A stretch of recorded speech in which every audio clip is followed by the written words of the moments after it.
Welcome to Epg Patshala. I am Jeevan Kumar, Assistant Professor, Department of Public Policy, Law and Governance, Central University of Rajasthan.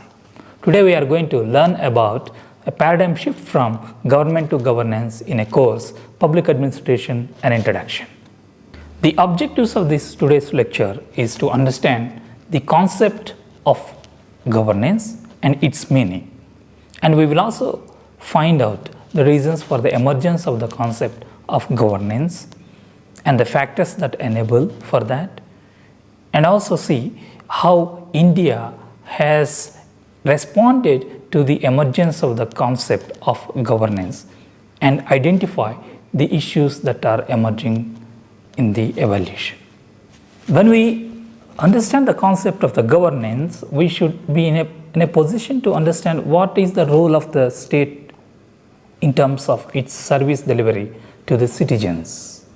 So the role of state is closely linked with the concept of governance, because the concept of governance has redefined the role of the state.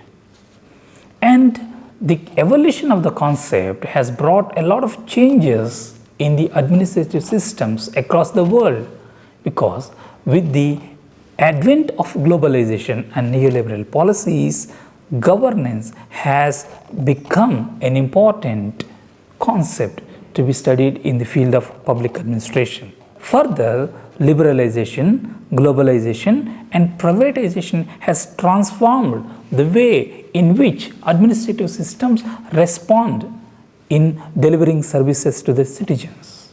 Besides, reinventing government in 1980s and new public management has had its own impact in restructuring the relationship between the state, market, and civil society. So all these factors put together have brought a change in the manner in which government is functioning.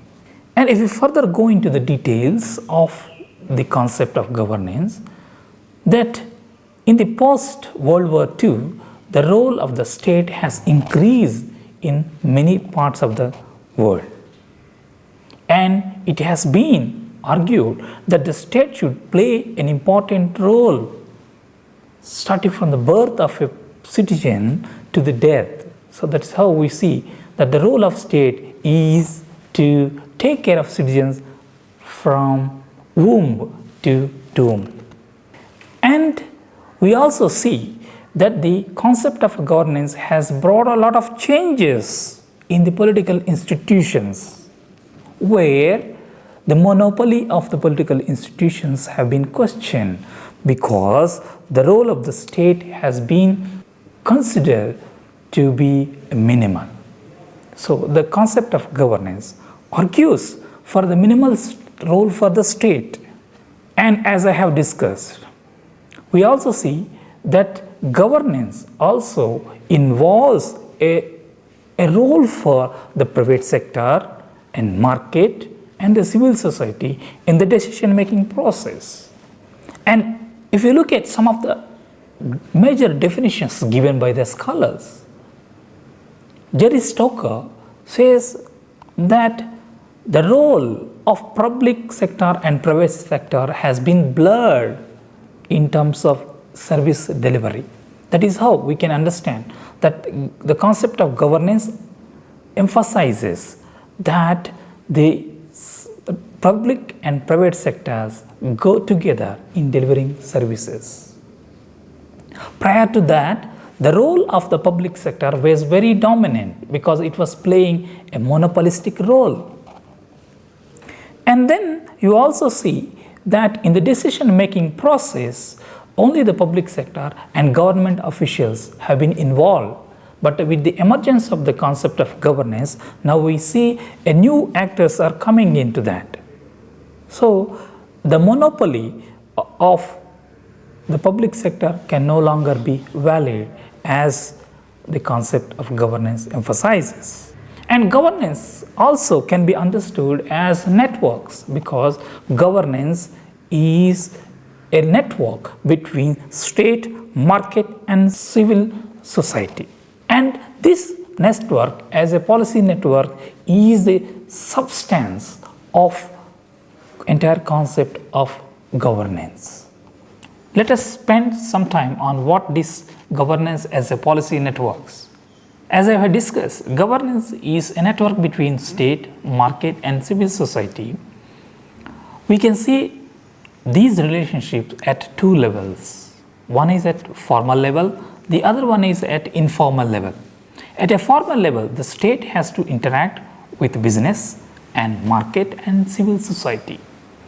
And there is also another level at which the state interacts with non-state sectors, for example, the NGOs. And we also can understand governance at the implementation level also and operation level also.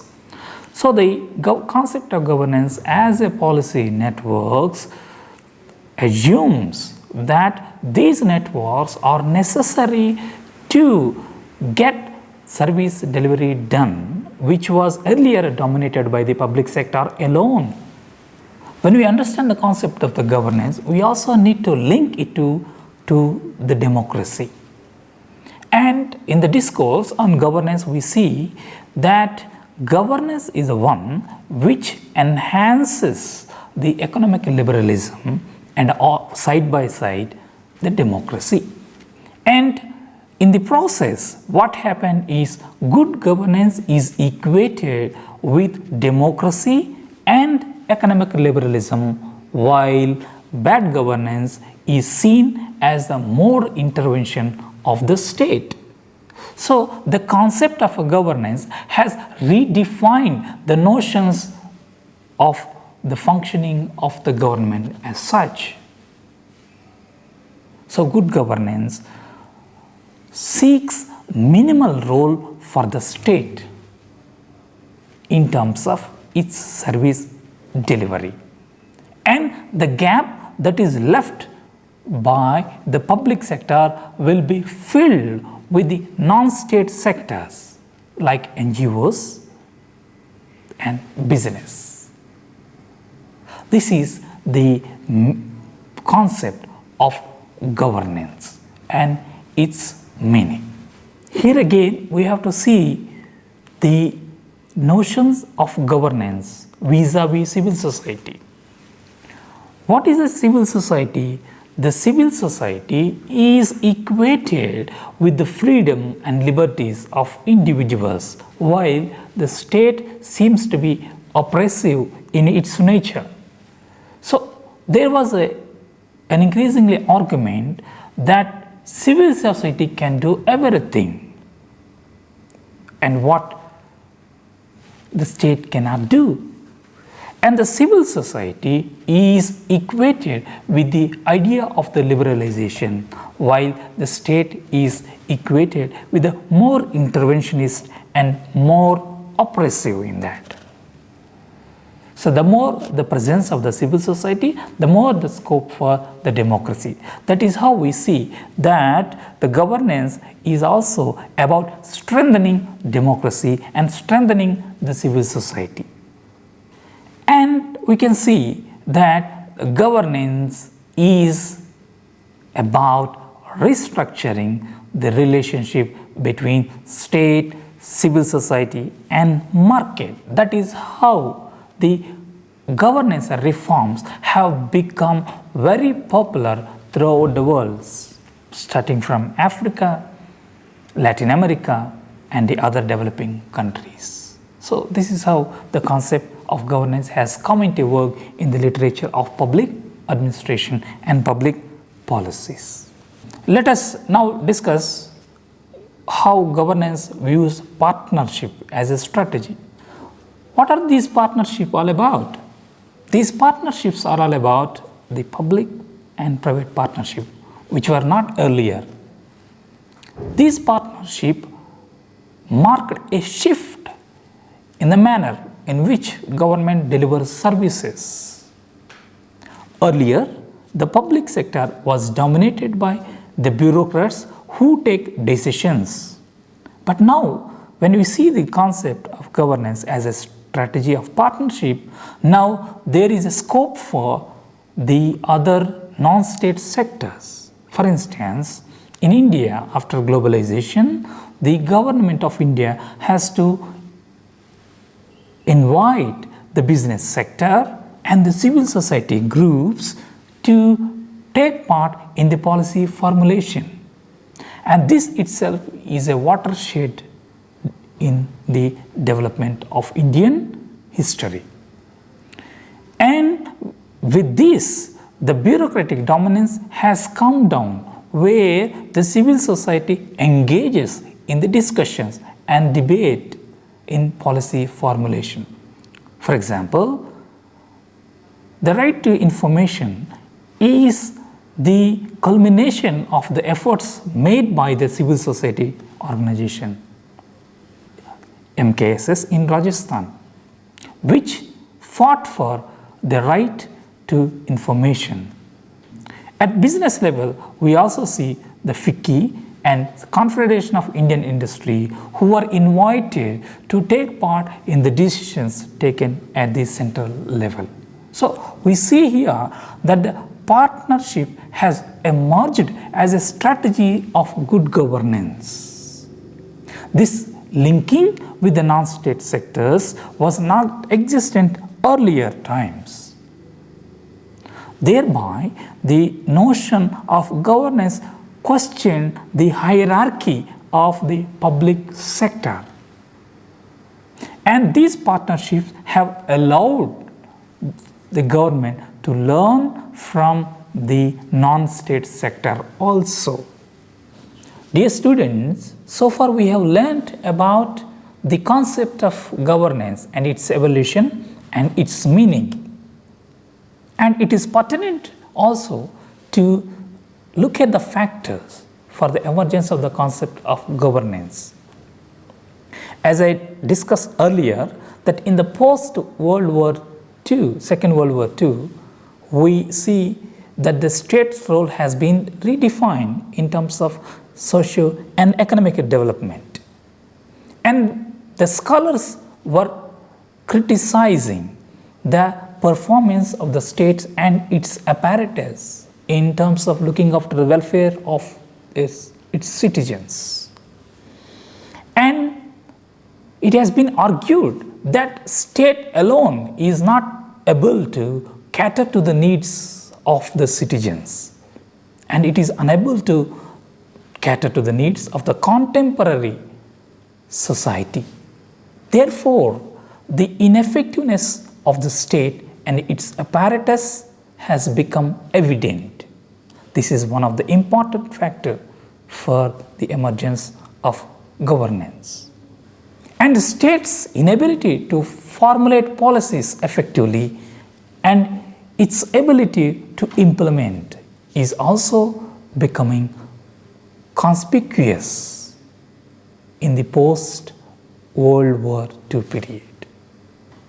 And the questions are raised about the efficacy of policy formulation and policy implementation by the state, and the bureaucracy has paved the way for the emergence of the concept from government to governance. There is also an argument that state is not transparent, state is also not accountable to the citizens, which also gave rise to the concept of governance as such. Besides, the waves of globalization that swept across the world in OECD countries placed more role on the market, more role on the non-state actors. So the more argument was in favor of freeing the economy and liberalizing the economy, reducing the scope for the state and its discretion, allowing the market to play its own role to have economic growth. And the neoliberal reforms that were introduced in India in early 1990s is a witness to this paradigm shift from government to governance. So far, we try to understand the meaning of governance and its evolution and the factors contributed to the emergence of that concept. Now we will look at some of the efforts made by Indian government vis-a-vis these developments. As I have discussed earlier, governance is about new style of functioning. The government of India adopted in its policies and policy documents subsequently. These are to do with the neoliberal economic reforms that were introduced in 1991. And this agenda of governance in Indian context is also about reforming the administration and redefining the role of the state. What does it mean? The role of the bureaucracy to cater to the changing needs of the society needs to be enhanced. Therefore, there was a scope for introducing governance reforms in bureaucracy. We see the efforts in terms of appointing the second Administrative Reforms Commission in 2005. And we also see that these governance reforms is very wide and they cut across economic aspects and political aspect and administrative aspects. In other words, governance reforms will have a bearing on both policy formulation and policy implementations.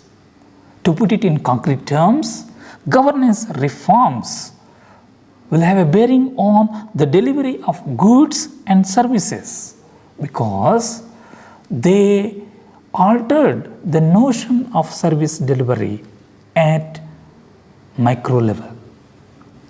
And subsequently, the governance reforms emphasized the more economic growth in those countries. And governance reforms were introduced in the developing countries, particularly in Africa and the Latin America, and which were even introduced in India also. And governance reforms were seen as a neoliberal reforms in terms of enhancing investment in the countries.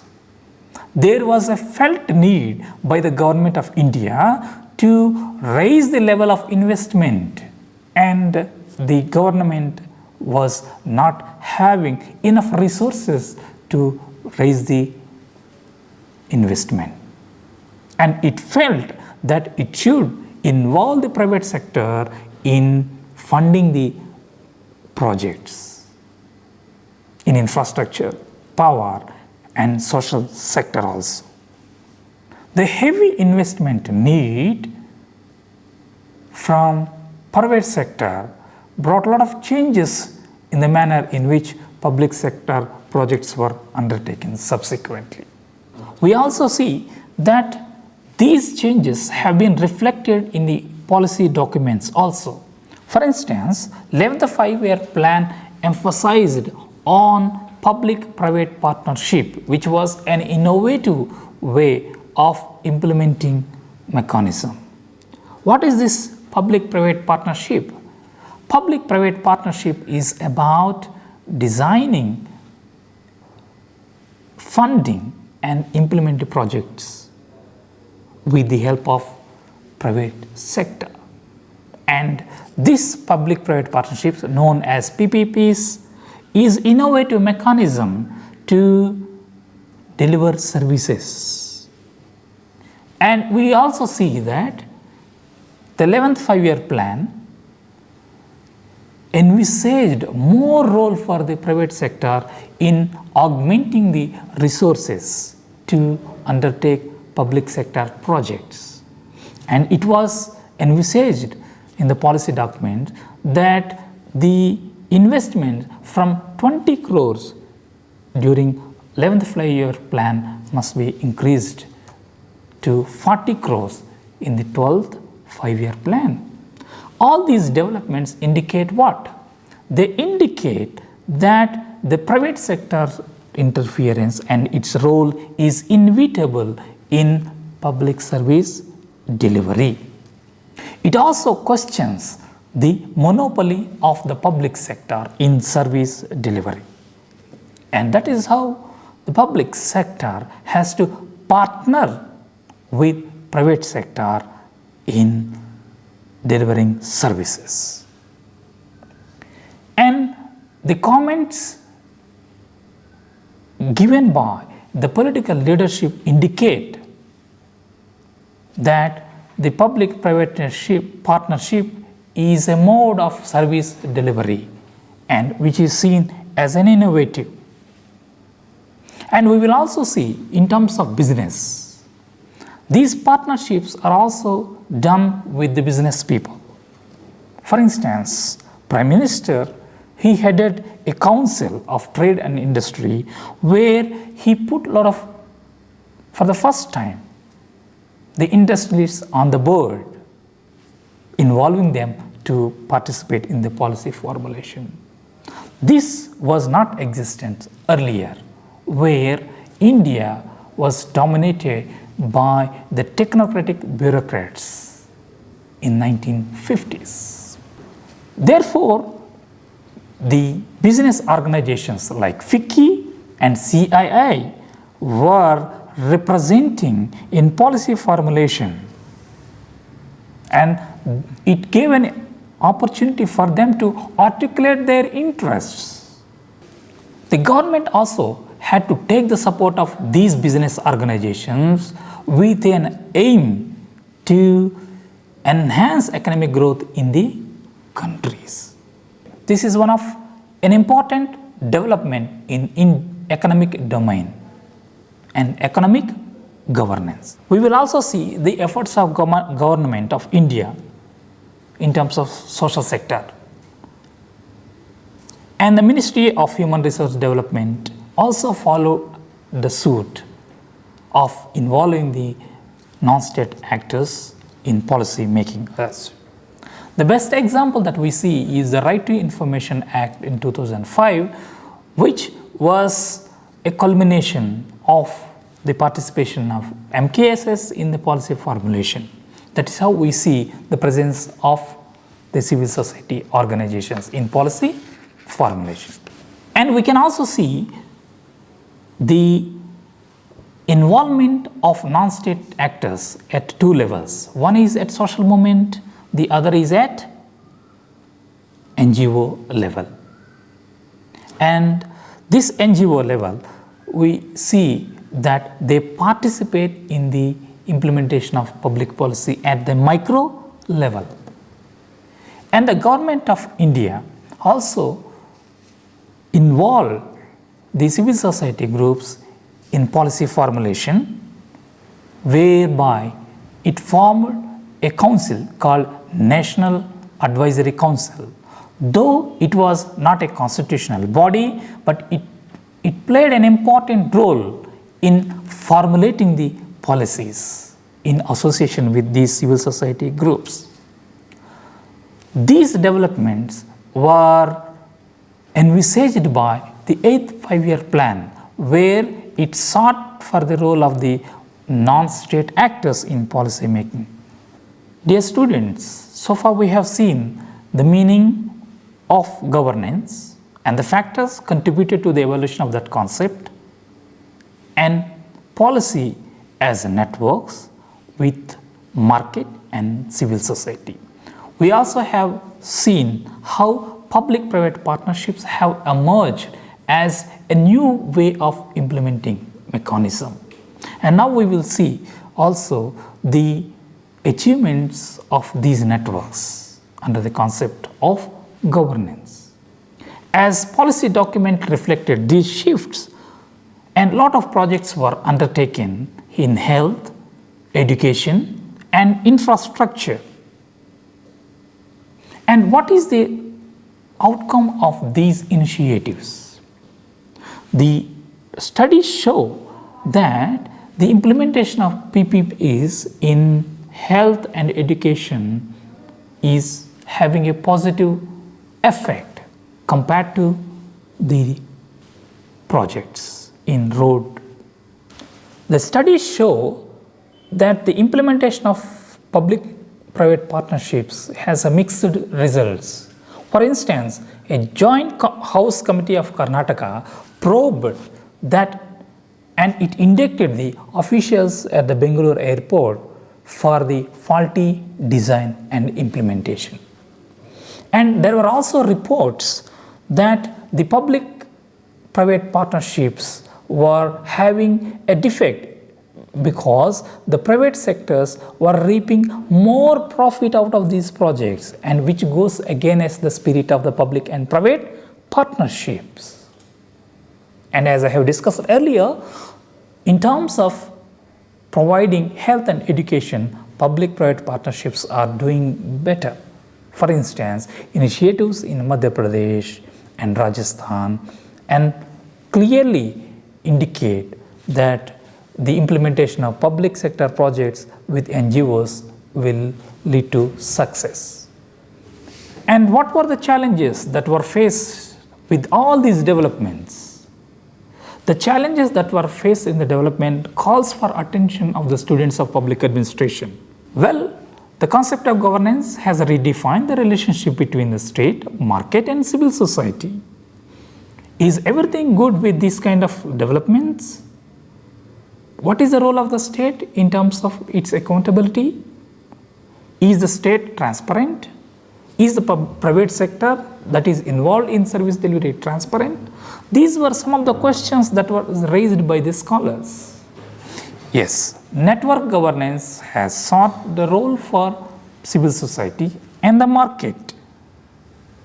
Is it conducive to the Indian model or Indian development? These are some of the questions. Let us examine some of the challenges that were faced in the background of the governance reforms. There was an argument that the state tries to evade the responsibility by undertaking the public-private partnerships, and it was a major criticism against the state. It was also seen that the bureaucrats will try to forge relationship with the business in the garb of public-private partnerships. And it was also criticized that state is taking a back step in providing services to the citizens, therefore neglecting the welfare. And the possibility of developing a nexus between society, business and governance was seen in a negative manner. It saw that state is losing its sovereignty, state is losing its dominance. Are these claims true? We need to think about these developments. Though the concept of governance has envisaged a role for the business and civil society groups, the role of the state remains valid. State cannot give its sovereignty to the non-state sector because the state derives its legitimacy from the citizens. State needs to coordinate all these relationships. Therefore, the claim that governance has reduced the scope for the state is not completely valid. We see that the role of the state has diminished to the extent that it is given to the non-state sector, and the state's role remains valid. State is not dead. We summarize what we have seen in the entire lesson. We begin our understanding with the concept of the governance and its meaning, the factors that contributed to that. The major factor that contributed to the concept of governance is state's inefficiency in implementing the public policies and the reduced scope for the dominance of the state. And one more important thing is that states' hierarchy has been questioned, and states needs to promote economic growth. State can no longer be a dominant actor. It means state needs to give scope for non-state actors by involving the private sector, market, business and civil society group in the decision making process. Governance is also a network at both formal level and informal level. Governance is about partnership.